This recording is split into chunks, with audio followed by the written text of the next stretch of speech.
আসসালামু আলাইকুম। আশা করি সবাই ভালো আছেন। সুস্বাস্থ্যের উদ্দেশ্যে প্যাশনেটলি কাজ করে যাচ্ছেন। আজ থেকে শুরু করছি একটি নতুন সেগমেন্ট যার নাম হচ্ছে কেমন লাগছে এবং কি খাবেন? খুব ক্লান্ত লাগছে? সকাল শুরু হতেই যেন এনার্জি শেষ। মনে হচ্ছে কিছু করার শক্তি নেই।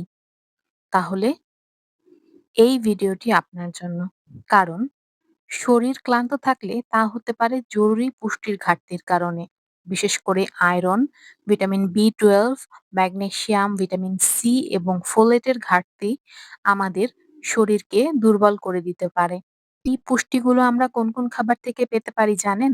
রেড মিট বা গরুর মাংস, মুরগি, ডিম, পালং শাক, সবুজ শাক, বিট, মাছ, গাঢ় সবুজ রঙের যেকোনো সবজি, কমলা, স্ট্রবেরি, টমেটো, বাদাম, মটরশুঁটি, বিভিন্ন রকম বিন, ফর্টিফাইড সিরিয়ালস ইত্যাদি।